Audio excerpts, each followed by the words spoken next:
안녕하세요. 금나치마입니다.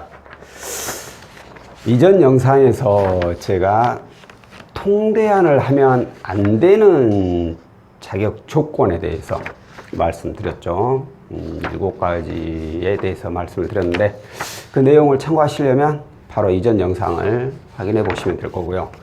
그 영상 안에 7번째 란에 과다채무자라고 있어요. 과다채무자. 그러면서 별다른 내용은 없습니다. 왜? 과다채무. 이건 참 한마디로 말씀을 드리기가 굉장히 어려워요.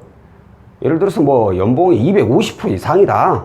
그럼 직군을 떠나가지고 다 안 되고요. 그 이하다 했을 경우에 직군이 어떤지 아니면 부채 내역이 어떤지 뭐 신용이라든가 여러 가지 내용에 따라서 그 부채 비율을 다르게 봅니다. 그렇기 때문에 제가 오늘은 두 분의 사례에 대해서 사례를 들고 한번 설명을 해드릴까 합니다. 승인 나신 분이 있고 그리고 저희 쪽에서 불가능, 부결 나신 분이 있어요.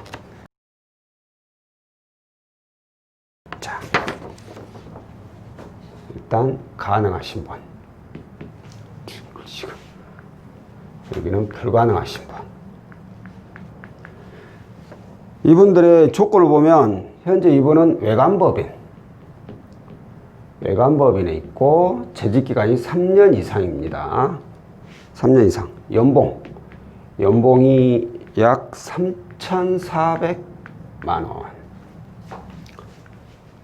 불가능이죠. 한번 왜 가능하고 왜 불가능한지 한번 스스로도 한번 판단을 해보세요. 자, 여기는 일반법인. 이분도 3년 이상 근무를 하신 분이에요. 연봉이 이분은 6,600만 원이신 분입니다. 자, 이분께서 현재 이용 중인 대출 내역을 보면 현재 은행에 1,500만 원, 그리고 햇살론으로 600만 원, 그리고 캐피탈 쪽에 1,500만 원. 대략 이 정도 선입니다. 뒷자리까지는 제가 안 적을게요. 저축은행에 800만 원. 그리고 대부업에 500만 원. 이렇게 해서 토탈 얼마인가요? 10, 16, 24, 29, 3, 4, 4,900만 원이시고, 자, 이분의 대출은 은행에 3,500만 원, 그리고 캐피탈에 2,600만 원, 그리고 저축은행 1,100만 원. 이렇게 해서 총 11, 12, 4, 6, 7, 7,200만 원을 이용하고 있었어요. 자, 이분은 연봉 대비 부채 비율을 보면 제가 계산을 해보니까 부채 비율이 약 145% 정도, 약 145%. 이분의 경우 부채 비율이 약 110%. 연봉 대비 부채 비율이 이분이 훨씬 더 높고 이분은 훨씬 낮아요. 근데 이분은 가능하고 이분은 불가능한. 왜 그럴까요? 부채 비율로만 따진다면 당연히 뭐 2분이 안 되고 2분이 돼야지 그게 정상일 수 있죠. 근데 정반대의 결과가 나왔어요. 자, 왜 그러냐면 외관법인, 일단 직군이죠. 일반법인. 직군으로 따진다면 일반법인보다는 외관법인이 더 높죠. 똑같이 3년 이상 근무를 했긴 했지만 뭐 이번에 3년 이상 제가 정확하게 날짜를 안 냈었는데 훨씬 더 오래됐겠죠. 근데 연봉은 훨씬 높아요. 직구는 더 낮은데. 근데 110%야. 연봉대비 부채 비율이 그렇게 높지가 않아요. 이건 145%, 굉장히 높아. 근데 이분은 가능했어. 이번엔 진행을 했어요. 수익 나신 분이에요. 끝난 분. 자, 그럼 이분부터 한번 볼게요. 왜 그러는지. 일단 우선적으로 제 관점에서는 현재 이분께서 이용하고 있는 저금리 비중이 얼마나 되는지를 먼저 봅니다. 저금리 비중. 은행하고 햇살은 10% 미만을 보통 저금리라고 하죠. 2,100만 원이 이게 합의. 2,100만 원. 그리고 나머지가 이제 중금리, 고금리 상품이죠. 자, 저금리 비중이 2,100이다. 근데 이분이 연봉이 3,400이야. 그럼 일단 기본적으로 나이스 올 크레딧 보기 전에 먼저 단순히 이분 직군, 근무 기간, 연봉, 그리고 가지고 있는 부채 내역 중에 저금리 비중 얼마나 되는지부터 파악을 하는데, 이걸 보는 이유는 이분이 연봉 대비 과연 저금리가 얼마까지 정상적으로 진행이 됐을 경우에 얼마까지 나올 수 있는지를 대략적으로 제가 판단합니다. 그러면 이분은 연봉이 3,400이니까 만약에 행여 진행을 하게 된다, 통장을 하게 된다, 그럼 은행에서 얼마를 예상을 해야 될까요? 이건 법인, 그 직군에 따라서 차이가 있습니다. 외관법인의 경우에는 연봉이 3,400이라면 은행 비중을 거의 3천만 원 정도를 예상할 수가 있어요. 3천만 원. 이걸 이렇게 지워버릴까? 자, 3천만 원을 예상하는 이유는 신용대출로도 나올 수 있지만 연봉이 3,400이면 간단하게 정부 지원 상품을 이용을 할 수가 있어요. 신용대출로 받는 게 훨씬 더 이자가 더 낮습니다. 그런데 만에 하나 그게 안 되고 아니면 되더라도 금액이 더 적더라도 더 많은 금액을 찾는다면 정부 지원 상품을 또 볼 수가 있어요. 새마을시죠. 3천을 예상할 수가 있어요. 거기에다가 3,400, 3,500 이하니까 햇살론을 또 받을 수 있어요. 햇살론 이런 분들의 경우 요즘 보통 1,200만 원은 최소한 나옵니다. 많이 나오면 1,500까지 나와요. 근데 1,200까지죠. 그럼 저금리만 우리가 만약에 진행을 했을 때 다시 받을 수 있는 금액이 4,200이에요. 가지고 있는 대출이 4,900만 원. 그럼 이분은 대출을 나중에 받으면 얼마를 받아야 되냐? 최소 5,500을 받아야 돼요. 5,500만 원. 왜? 통대하는 수수료 있잖아요, 수수료. 이 수수료를 가지고 있는 분이 있다면 좋겠지만 대부분은 없어요. 없기 때문에 대부분 대출을 받아서 주시는 겁니다. 그러면 5,500을 받아야 되는데 4,200은 저금리로 돼요. 그럼 얼마 부족하죠? 1,300만 원이에요. 1,300만 원은 이건 이금융권 중금리를 이용할 수가 있는 거죠. 비록 모든 채무를 다 저금리로 대안할 수는 없어요. 왜? 연봉대비 부채 비율이 좀 높으니까. 너무 높아서 다 은행으로 대안한다는 건 어려워요. 다만 이렇게 잡는 이유, 저금리를 잡았을 때 여기서 중요한 게 뭐냐면 우리가 보장할 수 있는 금액, 보장할 수 있는 게. 이 말이 무슨 말이냐? 고객님은 최소한 이렇게 나옵니다. 최소한 4,200은 나올 수 있다라. 최소한 더 나올 수도 있다는 이게 가능성은 더 높아질 가능성이 있으니까 더 많이 나온다면요 당연히 중금리 금액은 점점 더 줄어들죠. 은행 비중이 높고. 이렇게 하면은 이분은 저금리 비중이 총 채무 5,500에서 저금리 비중이 약 80% 정도 됩니다. 제가 얘기했죠. 통대안을 했을 때 통대안 후에 저금리 비중이 최소 7, 80% 이상은 돼야 돼요. 그래야지 이건 그나마 그냥 평범하게 끝났다고 볼 수 있어요. 그 이하다. 저금리 비중이 총 채무액이 통대안을 끝난 후에 총 채무액이 7, 80%가 안 된다. 그럼 이건 잘못된 거예요. 이건 거의 안 하는 게 맞을 수 있어요. 왜? 원금이 늘어나잖아요. 원금이 늘어나기 때문에 그만큼 내가 갚아야 될 돈은 더 많아요. 근데 이자조차도 더 많은 비율로 낮아지지 않는다면 과연 그게 이익이 될까요? 아니, 이익은 된다 해요. 얼마나 될까요? 비슷하지 않겠어요? 최소한 7, 80% 이상은 되어야지 내가 갚아 나가는데 그나마 부담이 덜하다는 거죠. 그래서 이분의 경우에는 햇살로 통대안을 이용을 해가지고 이렇게 승이 나신 분이에요. 자, 그러면 반대로 이분을 한번 볼까요? 이분은 일반 법인이에요. 직군이 좀 더 낮죠. 얘가 한번 한 단계 낮다고 볼 수 있죠. 연봉이 6,600이에요. 근데 저금리 비중이 3,500. 저금리 비중이 3,500. 약 한 50% 정도 되죠. 저금리 비중이. 이게 저금리 비중이 몇 프로였죠? 2,000.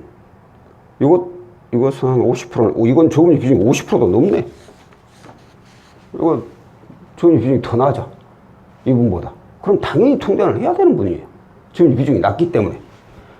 나머지 고금리가 다 차지해요. 아니, 중금리가. 근데 이분은 하면 안 돼요. 왜 안 되느냐? 일단 일반 법인. 일반 법인은 외관 법인에 비해서 은행에서 나올 수 있는 금액이 더 적습니다. 일반 신용대출도 외관 법인은 100%까지도 나오는 경우가 있어요. 종종 있어요. 100% 안 나오는 경우도 많이 있고요. 근데 100% 나오는 경우도 종종 있어요. 근데 일반 법인은 100%는 사실 힘들어요. 거의 나오면 뭐 보통 70%. 특히나 이분처럼 일반 법인인데 연봉이 높아버리시는 분들은, 높은 분들은 더더욱 힘들어요. 은행에서 예를 들어가지고 연봉이 4천이신 분이 은행에서 3천 나오는 건 쉬워요. 일반 법인인 경우에. 근데 6천이신 분들이 5천 나오는 건 어렵습니다. 보통 3, 4천에서 많이 묶여버려요. 그러면 이분은 저희가 보장할 수 있는 금액이, 은행에서 저금리로 나올 수 있는 금액이, 우리가 보장할 수 있는 금액이 많아봐야 4천이에요. 많아봐야.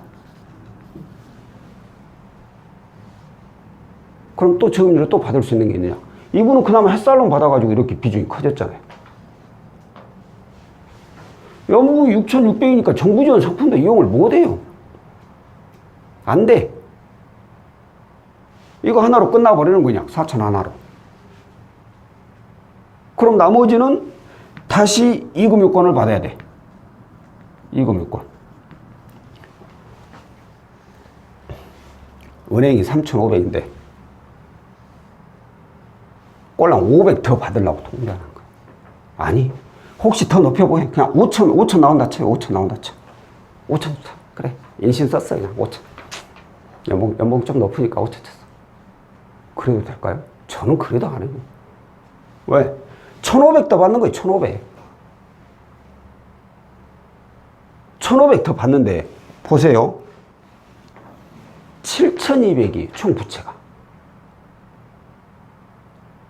그럼 이거 수수료 포함해서 이분은 거의 뭐 8천만 원 정도를 대출을 받아야 돼요. 8천만 원을. 그러면 5천 받았다 쳐. 3천만 원은 다시 중금리로 가요. 지금 중금리 얼마예요? 3,700이요. 별 차이가 없어, 지금하고. 별 차이 없다는 거예요. 이거 원리금 균등 납부하는 금액하고 차이가 없다는 거예요. 내가 매달 납입하는 금액이. 이런 분들이 통대안 하면은 나중에 어떤 얘기가 나오는지 알아요? 우리가 인터넷 검색하면 그 얘기 나오잖아요. 통대안 사기꾼들이다. 통대안하면 원금만 늘어난다. 딱 그래요. 이런 분들이 통대안을 하니까 그 얘기가 나올 수밖에 없는 거예요. 결과가 이 저금리 비중이 그렇게 높게 형성이 안 된다라는 거죠.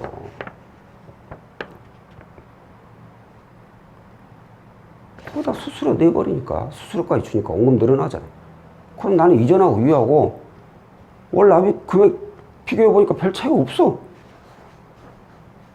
괜히 원금만 늘어났고. 당장 이제 이런 분들도 계세요. 이런 채무자들도 당장 급하니까 화장실 급해. 그래가지고 뭘 해준다고 하면 그냥 다 오케이 알았어. 예, 괜찮아 해주세요. 화장실 딱 갔다 나오고 이제 숨 한번 딱 쉬고 천천히 생각해 보니까 이거 아니네. 그때 이제 생각이 바뀌는 거죠. 그런 분들도 계시고 이걸 그냥 아무렇지도 않게 생각하고 그냥 진행하는 업체들도 있고요. 이런 업체들이 먼저 문제죠, 솔직히. 통대하는 업체들에서 이걸 먼저 확실하게 얘기를 하고 진행을 해봤자 크게 의미가 없다. 이런 얘기를 해야 돼요.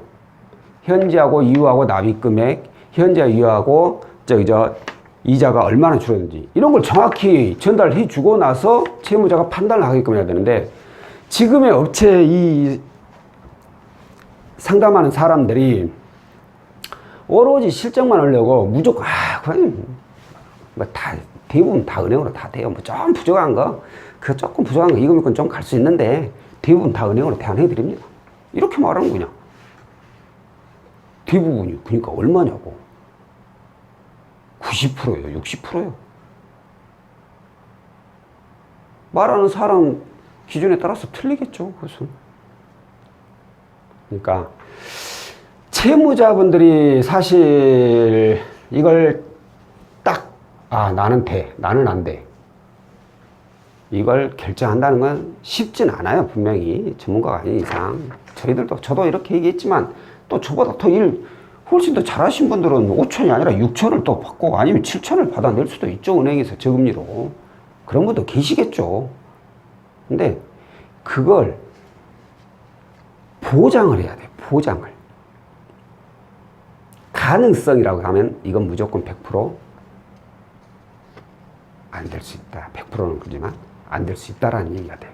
가능성은 가능하다가 아니에요. 가능할 수 있다라는 거죠. 나중에 안 나오면은 6천만 원까지 해드릴게요 은행으로. 근데 한 5천 나왔어요. 5천 왜 5천이고 6천까지 가능할 수 있다겠지. 6천이 나온다고는 안 했잖아요. 그렇게 말 돌려버리면 끝이에요. 그러니까 채무자분들도 상담을 받을 때 좀 잘 상담을 받으시고 이런 분들은 만약에 저라면 이거 채무통합 먼저 하시라 합니다. 채무통합으로 이거 하나 묶어버려요. 그냥 연봉 대비 부채비율이 안 높으니까 이금융권이긴 하지만 묶거나 그럼 월 불입금액 줄어들어요. 두 건이 하나로 줄어드니까 신용등급도 더 올라가고 그리고 나서 나중에 정 안 되겠다 싶으면 하는 거예요. 정 안 되겠다 싶으면. 그렇지 않으면 굳이 할 필요가 없다는 거죠. 이분도 마찬가지 채무통합 해도 돼요.